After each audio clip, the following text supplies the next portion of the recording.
Hello everyone, welcome back to current affairs of 20th of June 2023। स्वागत है आप सबका। आज देखिए हम लोग शुरुआत करते हैं एक बहुत बेहतरीन टॉपिक के साथ। India reduces import duty on edible oil bye 5%। अब अभी मार्केट में जाके तेल का दाम पता करिए, आपको पता चलेगा कि तेल का दाम क्या हो गया है, कम हो गया है। बहुत लोगों के लिए खुशी की बात है, बहुत लोग ये कहते हैं कि तेल कम हो गया, चलो अब जल्दी तेल खरीद लिया जाए। लेकिन इसके पीछे का कारण मैं आज आपको बताऊंगा कि क्यों तेल के दाम कम हो गए। तो देखिए यहाँ से बात है, यहाँ लिखा ही हुआ है, पढ़ सकते हैं। इंपोर्ट ड्यूटी कम हो गई है। इंपोर्ट ड्यूटी कम हो गई है मतलब एक होता है एक्सपोर्ट। एक्सपोर्ट का मतलब होता है जब हम भारत से किसी और देश को अपना सामान देते हैं तो उसको बोलते हैं क्या, एक्सपोर्ट। वही इसी को रिवर्स कर दीजिए, मतलब दूसरे देश से हम कोई सामान भारत में मंगाते हैं उसको बोलते हैं इंपोर्ट। तो इंपोर्ट जब करते हैं ना तो कुछ एडिशनल ड्यूटी हमें देनी पड़ती है। उसी ड्यूटी की यहाँ बात की है कि उसको 5% घटा दिया गया है। जाहिर सी बात है, जब इंपोर्ट ड्यूटी कम हो जाएगी तो तेल थोड़ा सस्ता हो जाएगा। मार्केट में तेल जब सस्ता पहुँचेगा तो लोग उसको सस्ते में बेचेंगे। आइए कुछ हम लोग देख लेते हैं ऑयल के बारे में इन्फॉर्मेशन। ऑयल यानी तेल सबसे इम्पॉर्टेंट कंपोनेंट है किसी भी हाउस होल्ड का। आप देखेंगे बिना घर में बिना तेल के ना खाना बनेगा, ना सब्जी बनेगी, कुछ नहीं बनेगा। मतलब तेल बहुत ज़रूरी है। देखिए क्या बोला है, we import 60% of edible oil. हम 60% एडिबल ऑयल यानी कि जो खाने में यूज़ किया जाने वाला तेल होता है उसको इम्पोर्ट करते हैं। इंडिया देखिए क्या, India is the largest producer of oil seed. देखिए हम दुनिया के सबसे बड़े प्रोड्यूसर हैं ऑयल सीड्स के, लेकिन तब भी हम 60% एडिबल ऑयल क्या कर रहे हैं, इंपोर्ट कर रहे हैं। ऐसा क्यों? India is the world second largest consumer. देख रहे हैं दुनिया का दूसरे सबसे ज़्यादा तेल का यूज़ करने वाले भी हम हैं, और number 1 importer of vegetable oil. और सबसे ज़्यादा वेजिटेबल ऑयल को इम्पोर्ट भी हम ही करते हैं। क्या लिखा है? अब देखिए सबसे बड़ा मैं आपको इसका कारण बताता हूँ क्यों ये 60% है। The present rate of edible oil consumption passes domestic production rate. ये सर पास होगा, मैं इसको पीडीएफ में सही कर दूंगा। जो आपको पीडीएफ आएगी टेलीग्राम ग्रुप पे तो उसको मैं सही कर दूंगा। तो ये सर पासेस होगा। तो यहाँ देख सकते हैं 60% है, तो यहाँ लिखा हुआ है the present rate of edible oil consumption sir passes present domestic production rate. मतलब जितना हम बना नहीं रहे हैं उससे ज़्यादा हम क्या, इतना बना रहे हैं तो इतना हम कंज्यूम कर रहे हैं। तो जाहिर सी बात है आपको इंपोर्ट तो करना ही पड़ेगा। क्या गवर्नमेंट का कोई इनिशिएटिव है? बिल्कुल है, एक इनिशिएटिव है national mission on edible oil, जी इसी के ऊपर बात करता है। अच्छा देखते हैं हमारे पास कौन कौन से ऑयल सीड्स है जिसका हम यूज़ करते हैं। ये देखिए मैंने आपके सामने एक इमेज लाई है, इस इमेज में कुछ डेटा दिया हुआ है। सबसे पहले देखिए बात हो रहा है पाम ऑयल के बारे में। पाम ऑयल आपने बहुत बार सुना होगा। ये रहा क्रूड यानी कच्चा और रिफाइंड दोनों फॉर्म में अवेलेबल है। इसको कहाँ से इंपोर्ट करते हैं? हम मलेशिया और इंडोनेशिया से इंपोर्ट करते हैं। कितना इंपोर्ट करते हैं? 62%। मतलब 62% यानी 62% पाम ऑयल, चाहे वो कच्चा हो चाहे वो रिफाइन किया हो, इंपोर्ट किया जाता है मलेशिया और इंडोनेशिया से। ये रहा आपके सामने पाम ऑयल, ये देखिए पाम लीफ से पाम ऑयल निकाला गया है, पाम सीड से। आगे चल के सोयाबीन ऑयल, सोयाबीन आप जानते हैं, ये देखिए ये रहा सोयाबीन, सोयाबीन से निकाला गया ऑयल। ये कहाँ से हम लोग इंपोर्ट करते हैं? अर्जेंटीना और ब्राज़ील से इंपोर्ट करते हैं। कितना इंपोर्ट है? 22% का इंपोर्ट है। अब आइए सनफ्लावर ऑयल की बात करते हैं। ये रहा सनफ्लावर और ये रहा सनफ्लावर ऑयल। यूक्रेन और रशिया से यहाँ पे लिया जाता है। और कितना इंपोर्ट है हमारा?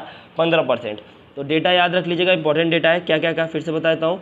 हम लोग पाम ऑयल को कहाँ कहाँ से इंपोर्ट करते हैं? तो हमारा पाम ऑयल इंपोर्ट चलता है कहाँ? मलेशिया और इंडोनेशिया से। कितना? 62%। सोयाबीन ऑयल को कहाँ से इंपोर्ट करते हैं? Argentina Brazil. कितना? 22%। सनफ्लावर ऑयल को कहाँ से इंपोर्ट करते हैं? Ukraine Russia. कितना? 15%। आई होप ये डेटा आपको क्लियर होगा। आइए आते हैं नेक्स्ट टॉपिक पे। नेक्स्ट टॉपिक देखिए किसके बारे में बात कर रहा है। Archaeologist find mesolithic rock paintings Andhra Guntur. तो मतलब आंध्र प्रदेश में गुंटूर नाम की एक जगह है, वहाँ से एक मीजोलिथिक रॉक पेंटिंग है। मीजोलिथिक बेसिकली किसका पार्ट है? तो हम बोलेंगे स्टोन एज का पार्ट है। Mesolithic is a part of stone age. आप देखेंगे palaeolithic, mesolithic, neolithic, chalcolithic, iron age, ये सारी चीज़ें स्टोन एज के अंदर आपने देखी होंगी। तो मीजोलिथिक बहुत इंपॉर्टेंट पीरियड है स्टोन एज का। इसके बारे में पहले कुछ डेटा दिखा देता हूँ, लेकिन उससे पहले दिखाते हैं मिला क्या है। तो आर्कियोलॉजिस्ट ने क्या फाइंड किया है भाई? मीजोलिथिक रॉक पेंटिंग, मतलब पत्थर के ऊपर एक चित्र बना हुआ है। ये देखिए ये चित्र यहाँ बना हुआ है पत्थर के ऊपर, इसी आंध्र प्रदेश के गुंटूर में इसी को यहाँ फाइंड किया गया है।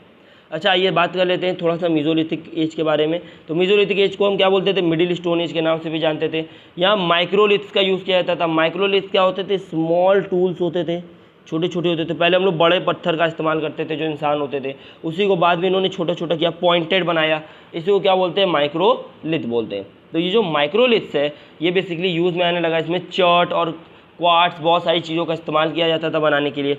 और कुछ चीज़ अगर हम लोग यहाँ देख ले तो mesolithic era initiated rock art in pre history. तो प्री हिस्ट्री में मीजोलिथिक एरा में रॉक आर्ट की शुरुआत हुई। हाँ, एक चीज़ याद रखिएगा, सांपों का कोई जिक्र नहीं था, यानी किसी भी रॉक आर्ट पेंटिंग में हमें स्नेक्स नहीं दिखेंगे। जो बेसिकली स्नेक्स है उनका कहीं वर्णन देखने को नहीं मिल रहा है। कुछ रॉक आर्ट साइट देख लीजिए, जैसे कि सोहागी घाट, भीमबेटका केव्स, सुंदरगढ़, संबलपुर, ये सारे क्या हैं आपके रॉक आर्ट साइट है जहाँ पे ऐसे ही चित्र यहाँ देखने को मिले। भीमबेटका केव्स तो बहुत ही इंपॉर्टेंट है, सबने भीमबेटका केव्स का नाम सुना ही होगा।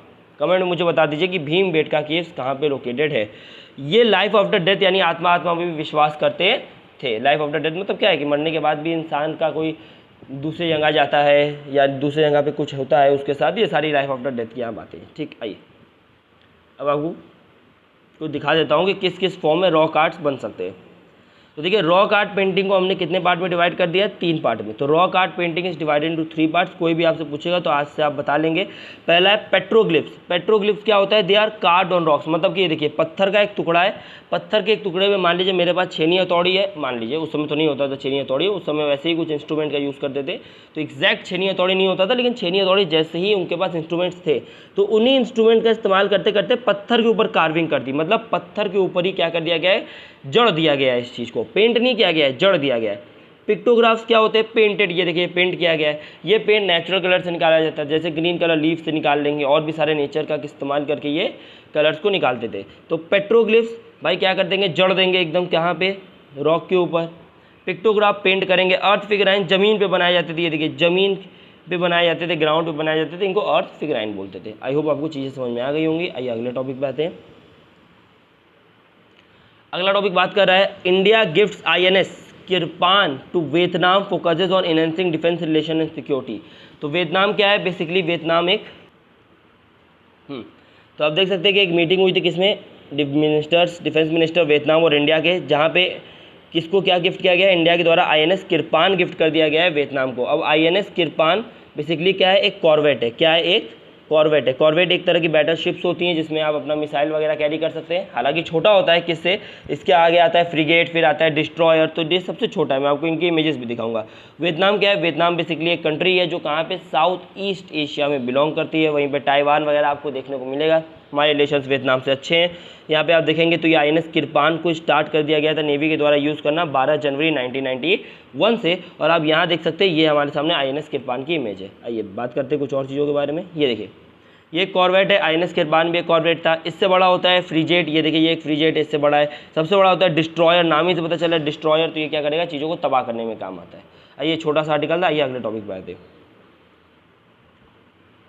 टॉपिक है 6 booked under NSA national security association act agency, कुछ भी कह सकते हैं। Assaulting youth their houses rest. एक घटना हुई है अभी हाल ही में, कल की घटना है। भोपाल में एक घटना हुई है मध्य प्रदेश में, जहाँ देखा गया है कि कुछ लोग थे वो कुछ पर्सन फोर्स कर रहे हैं यूथ को उसका रिलीजन चेंज करने के लिए। यही नहीं, ये भी उसके गले में पट्टा अट्टा बांध के उसको कुत्तों की तरह भौंकने के लिए कहा गया। तुरंत एक्शन लिया गया, उनके घर को तोड़ दिया गया है जो लोगों ने ये हरकत किया, और यहाँ पे उन्हें प्रिवेंटिव डिटेंशन में भी रख दिया गया है।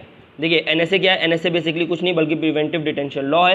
प्रिवेंटिव डिटेंशन लॉ अगर आपको नहीं पता तो मैं आपको बता दे रहा हूँ, बिना आपकी इजाज़त के आपको अरेस्ट कर लिया जाएगा।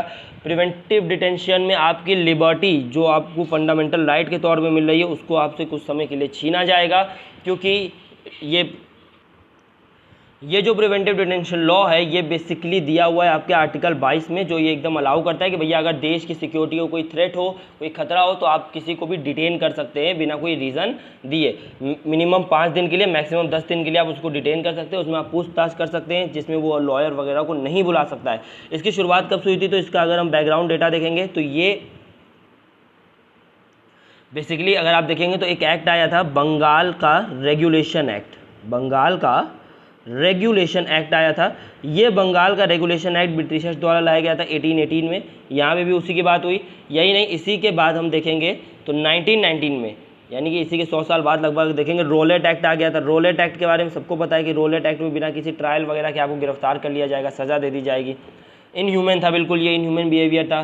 यही सेम चीज़ आज हमें प्रिवेंटिव डिटेंशन के रूप में दिख रही है, लेकिन आज यहाँ इसका हमें फ़ायदा देखने को मिल रहा है कहीं ना कहीं। ये बहुत सारे क्रिमिनल टेररिज्म या टेररिस्ट एक्टिविटी को रोकने में मदद करता है। और जाहिर सी बात है कि ये जो यहाँ पे केस हुआ है ये रिलीजन का है, और रिलीजन वाले केस में दिया है कि भैया तुम अपना धर्म बदलो और हमारे पास right to freedom of religion है जो हमारा फंडामेंटल राइट है, तो ऐसी चीज़ें होनी थी। अच्छा, तो ये जो हमारा NSC है, सॉरी NSA है ये, तो ये हमारा NSA है, ये हमें नेशनल सिक्योरिटी काउंसिल भी देता है। अब ये नेशनल सिक्योरिटी काउंसिल क्या है, तो नेशनल सिक्योरिटी काउंसिल एक हाई लेवल बॉडी है जो एडवाइस करता है, क्या एरर हो गया थोड़ा, कोई बात नहीं, जो एडवाइस करता है हमारे PM प्राइम मिनिस्टर को नेशनल इंटरेस्ट पे, सिक्योरिटी पे, जो 1998 में इसको क्या किया गया था, बनाया गया था।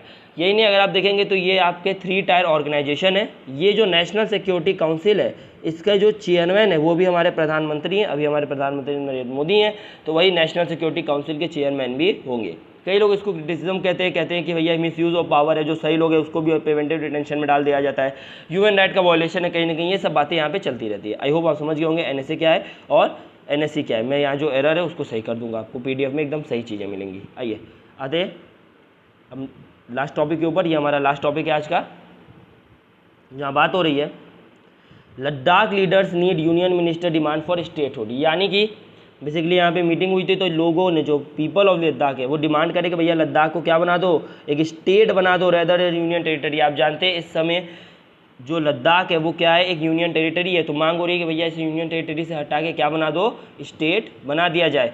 यहाँ पे ये कहा जा रहा है, ये भी कहा जा रहा है लोगों के द्वारा कि भैया लद्दाख को 6th शेड्यूल के अंदर रखो। 6th शेड्यूल के अंदर रखने की भी बात हो रही है। पहले लद्दाख की लोकेशन देख लेते हैं। ये रहा हमारा महान भारत, महान भारत में आप देखेंगे जम्मू कश्मीर, ये ऊपर की तरफ आप देखेंगे लद्दाख है, ये नीचे देखेंगे उत्तराखंड, पंजाब, हरियाणा, ये सारी चीज़ें यहाँ पे आपको देखने को मिल जाएंगी। बेसिकली सॉरी ये थोड़ा गड़बड़ हो गई, हिमाचल प्रदेश है और ये उत्तराखंड है। खैर आइए, हमें बेसिकली लद्दाख पे फोकस करना, तो ये रहा लद्दाख। 6th शेड्यूल देखेंगे तो क्या होता है, ये देखिए हम अब एक दिक्कत क्या है, इसको इम्प्लीमेंट करना नेक्स्ट टू इम्पॉसिबल है। क्यों? क्योंकि ये हमारे कॉन्स्टिट्यूशन में क्लियरली दिया हुआ है कि भैया ये नॉर्थ ईस्टर्न स्टेट के लिए ही है। यानी जो 6th शेड्यूल है वो किसके लिए, हमारे नॉर्थ ईस्टर्न स्टेट, हमारे नॉर्थ ईस्टर्न स्टेट्स के लिए। ये भूटान नहीं आएगा इसमें, भूटान तो एक अलग कंट्री है।